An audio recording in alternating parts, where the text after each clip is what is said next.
क्या आपको विश्वास है कि आपके अच्छे कर्मों का फल आपको अच्छा मिलेगा और आपके बुरे कर्मों का फल आपको बुरा ही मिले? तो आप सबका जवाब होगा जी हाँ, क्योंकि कर्म का सिद्धांत यही है। लेकिन एक तरफ दूसरी बात ये भी आती है कि क्या भाग्य का लिखा मिट सकता है? तो चलिए आज हम इसी बारे में बात करेंगे इस वीडियो में, एक कहानी के माध्यम से। एक बार एक पंडित होते हैं, बहुत ही ज्ञानी पंडित होते हैं। उनका एक मित्र होता है जो बचपन से ही गूंगा होता है और दूसरे गाँव में रहता है।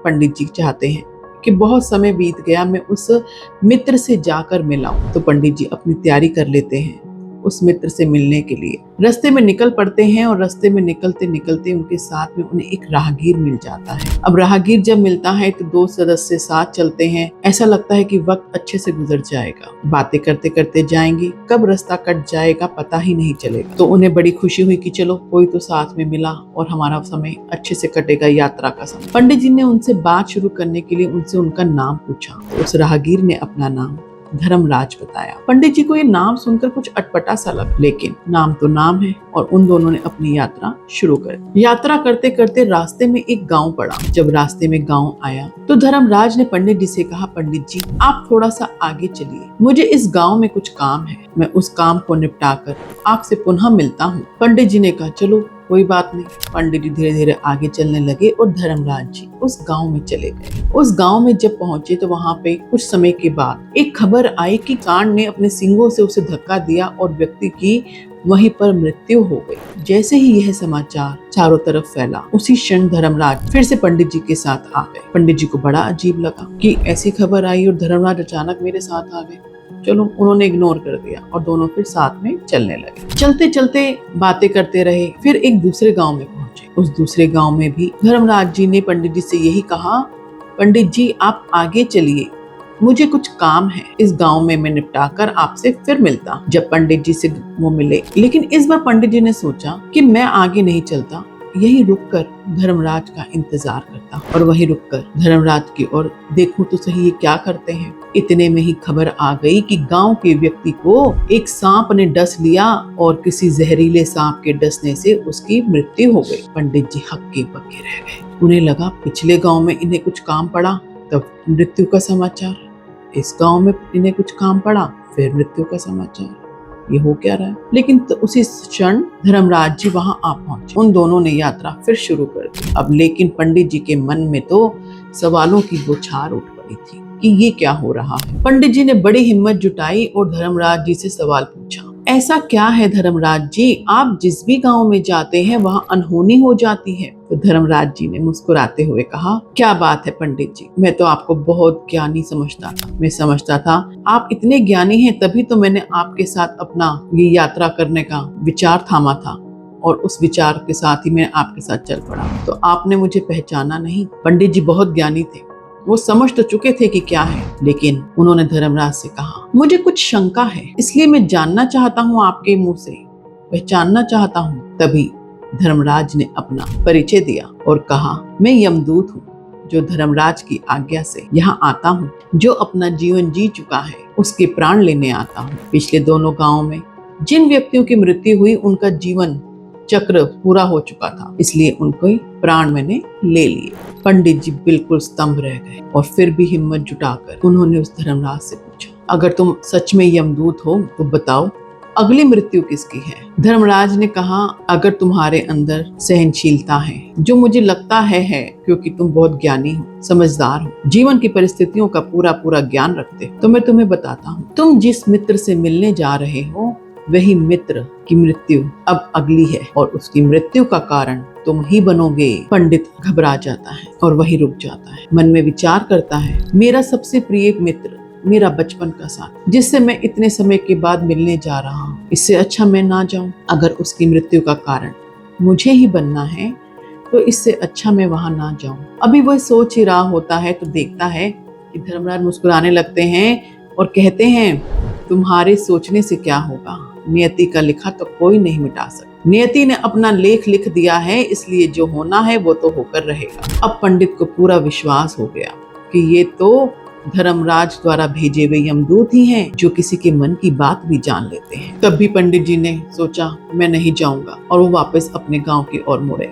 जैसे ही वो मुड़े, उन्हें दिखा दूर से उनका वही मित्र आ रहा है, क्योंकि उनका मित्र एक टांग से अपाहिज था, लंगड़ाते हुए भागते हुए आ रहा है और गूंगा था, जिस वजह से वह उन्हें आवाज नहीं दे सकता। तब भी भागते भागते अपने मित्र के पास पहुंचता है हाफ राय, और आते ही पंडित जी के पास पहुंचते ही उनके पैरों पे गिर पड़ता है। जैसे ही वो गिरता है उसके प्राण निकल जाते हैं और उस मित्र की मृत्यु हो जाती है। पंडित जी स्तंभ रह जाते हैं कि ये क्या हुआ, क्योंकि जिस तरह से वो उनके पास आ रहा था, लग रहा था कि बहुत देर से उनका पीछा कर रहा है, और बड़ी ही अचंभित आंखों से धर्मराज की ओर देखने लगते हैं। धर्मराज समझ जाते हैं कि पंडित की शंका को दूर करना बहुत बहुत जरूरी है। तब वो बताते हैं, तुम्हारे मित्र ने तुम्हें पिछले गांव में ही देख लिया, क्योंकि वह गूंगा था इसलिए वह तुम्हें आवाज ना लगा पाया और तुम्हारा पीछा करने लंगड़ाता हुआ आ रहा था, इसलिए हमारी जो गति थी उसका सामना भी नहीं कर पाया। लेकिन मित्र से मिलने की उत्सुकता ने उसे और तेज भागने पे मजबूर किया, जिससे उसके हृदय की गति इतनी बढ़ गई और अंत में उसका हृदय रुक गया, यानी उसे हार्ट अटैक आ गया और उसकी मृत्यु हो, अर्थात उसकी मृत्यु की वजह तुम ही बने। पंडित जी बहुत चक्के से रह गए, अपने आप को संभाला और धर्मराज से पूछने लगे, तुम तो सब जानते हो, तो फिर बताओ मेरी मृत्यु कब हो? तो उन्होंने जवाब दिया, किसी भी सज्जन को, ज्ञानी सज्जन को अपनी मृत्यु या भविष्य का जानना इतना जरूरी नहीं, क्योंकि उसके आने वाले भविष्य से डर से वह अपना जीवन नहीं जी पाता। लेकिन फिर भी तुम समझदार लगते हो, तो मैं तुम्हें बता देता हूँ, अगले 6 महीने के बाद आज ही के दिन तुम्हारी मृत्यु किसी दूसरे गांव में, उसी दूसरे शहर में फांसी लगने से होगी और उस फांसी को तुम खुद स्वीकार करोगे। यह कहकर धर्मराज जी चले जाते हैं और पंडित अपने मित्र का क्रियाक्रम करके वापस अपने गांव की ओर चल देता है। जब वह अपने गांव की ओर पहुंचता है, क्योंकि वो जान चुका है 6 महीने के बाद उसकी मृत्यु हो जाएगी, मन में खलबली सी बच गई, तो उसने सोचा क्यों ना मैं अपने राजा से बात करूं कि दूसरे शहर में जाके दूसरे किसी राज्य में मेरी मृत्यु कैसे हो सकती है। वो राजा के पास पहुंचता है, अपनी गुहार लगाता है, पूरा का पूरा वृतांत उन्हें सुनाता है। राजा भी कहता है, ये तो हमारे राज्य के अच्छे पुरोहित हैं, तो इनकी सुरक्षा की जिम्मेवारी हमारी है। तो क्या होता है कि पंडित जी को वो अपने ही राजमहल में रखते हैं। 6 महीने पंडित जी वहीं रहते हैं, उनका अच्छे से खान पान का, सब चीजों का ध्यान रखा जाता है। और पंडित जी किसी से मिलना पसंद नहीं करते, क्योंकि मन में डर बैठ गया कि 6 महीने बाद मेरी मृत्यु हो जाएगी। लेकिन उन्हें अपनी तरफ से राजा ने पूरी आजादी दी थी, कहीं पे भी घूमो फिरो, कुछ भी करो। लेकिन इसी तरह समय बीतता गया और आखिरकार वह दिन आ गया जिस दिन यमदूत ने उनकी मृत्यु की घोषणा की थी। उस रात पंडित जी को पूरी रात नींद नहीं आई, बेचैन होकर इधर उधर घूमते रहे। पंडित जी ने जब बात की कि मुझे ऐसी विपदा आई है, पूरा उन्होंने अपने साथ बीता हुआ इंसिडेंट सुनाया, उनको वृतांत पूरा बताया, तो राजा को समझ में आया कि हाँ, ये पंडित जी तो हमारे राज्य पंडित हैं, इनका तो बड़ा मान सम्मान है, तो इनकी ऐसी विपदा को हमें दूर करना चाहिए। और पंडित जी को उन्होंने कहा कि आज से तुम राजमहल में ही रहो, तुम्हारी आवभगत यहीं पर की जाएगी, तुम्हें किसी प्रकार की कोई परेशानी नहीं होगी। पंडित जी भी मान गए। अब पंडित जी राजमहल में रहने लगे, उन्हें पूरा अच्छे सा बड़ा राजकक्ष दिया गया रहने के लिए, पूरे खाने पाने की व्यवस्था उनके लिए की गई। लेकिन वो कहीं पर भी आ जा सकते थे, राजा ने उनके ऊपर कोई पाबंदी नहीं लगाई थी। कहीं उन्हें पंडित जी को ऐसा ना लगे कि उनके ऊपर कुछ पाबंदियां लग गई हैं, उनका मन बेचैन हो। लेकिन पंडित जी के मन में तो डर था, उन्हें कहीं आना जाना पसंद ही नहीं हो रहा था। वो वहीं पे रहते, ज्यादा से ज्यादा अपने कक्ष में घूमते और थोड़ा सा बाहर निकल के राजमहल में ही घूम लेते। अब करते करते समय आ गया, वही समय 6 महीने बीत गए जब धर्मराज ने उनकी मृत्यु की घोषणा। पूरा दिन पंडित जी को बहुत बेचैनी रही, कहीं पर भी वो चैन से बैठ ना सके, उठ ना सके, उन्हें नींद भी नहीं आ रही थी, इधर उधर घूम रहे। करते करते रात का पहर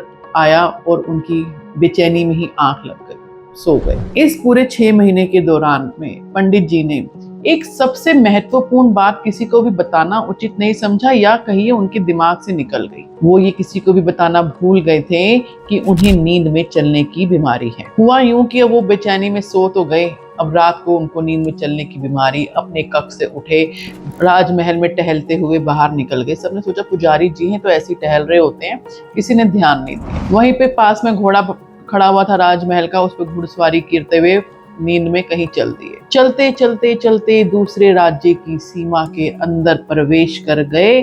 प्रवेश तो किया ही सही, वहां के राजमहल में भी चले गए। अचंभित कर देने की बात यह है कि उस समय रात का पहर इतना ज्यादा हो गया था कि सभी नींद में थे। किसी ने उस पुजारी को रोका ही नहीं, और वो भी दूसरे राज्य के राजा के राजमहल में चले गए। उससे भी बड़ा, जब वो वहां पहुंचे तो जाकर राजा के कक्ष में पहुंच गए। राजा के कक्ष में जहां राजा और रानी जो है विश्राम कर रहे थे, पंडित जी भी वहीं पर जाके सो गए, आराम करने लगे। जब सुबह राजा की आंख खुली, उसने देखा रानी के साथ ये कौन सो रहा है। उन्हें बहुत गुस्सा आया और सैनिकों को बुला के पंडित जी को बंदी बनवा दिया। पंडित जी ने जब आंख खुली, वो हक्के बक्के रह गए कि ये मेरे साथ क्या हुआ, ये मैं कहाँ आ गया, ये क्या हो गया। वो इतने अचंभित हुए, समझ ही नहीं पाए, इतने भुचक्के हो गए। लेकिन फिर भी क्योंकि उनको तो बेड़ियों में जकड़ दिया गया था और कारागार में ले गए थे, वहां उन्होंने बहुत गुहार लगाई कि मेरे साथ ऐसा ऐसा है, मैं उस राज्य का पंडित हूँ, वहीं के राजा के पास रह रहा था। सैनिकों ने आके राजा को बताया कि वो तो पुजारी जी ऐसे कह रहे हैं। तो उन्होंने कहा कि बुलाओ पुजारी को यहाँ पे। उससे पहले ही जब राजा गुस्से में उन्होंने देखा था, तो उन्होंने सैनिकों को कह दिया था इसे बंदी गृह में ले जाइए और इसको फांसी की सजा दी। जब पंडित जी की बात सुनी राजा ने, तो उन्हें लगा कि पता नहीं पंडित जी सच कह रहे हैं कि नहीं। फिर भी उन्होंने अपने 2 सैनिकों को भेजा, जाओ उस राज्य में, क्योंकि वो राज्य के जो राजा थे, ये राजा और वो राजा दोनों मित्र थे। जब वो राजा के पास पहुंचे सैनिक, राजा को पूरी बात बताई कि पंडित जी ऐसे वहां आ गए, तो राजा ने उनकी सत्यता को प्रमाणित किया कि वो पंडित जी सच कह रहे हैं।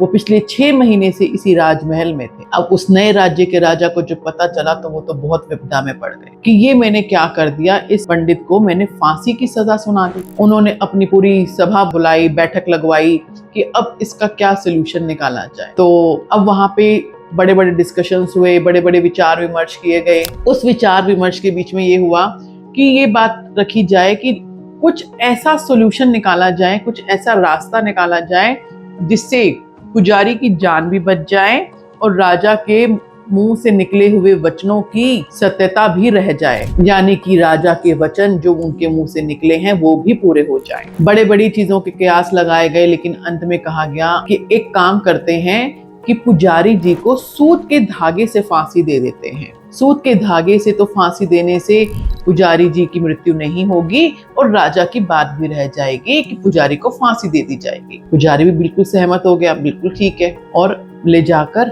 पुजारी जी को सूत के धागे से फांसी दी। लेकिन जब सूत के धागे से फांसी दी गई, तो उनसे उनके गले की कोई नस कट गई और उसी समय उनकी गले से कोई खून की धार निकली और वहीं पर तड़प कर उनकी मृत्यु हो गई। उसी समय हुई, उसी दिन हुई, उसी वक्त हुई जो दिन धर्मराज ने पुजारी को उनकी मृत्यु के लिए निर्धारित समय बताया।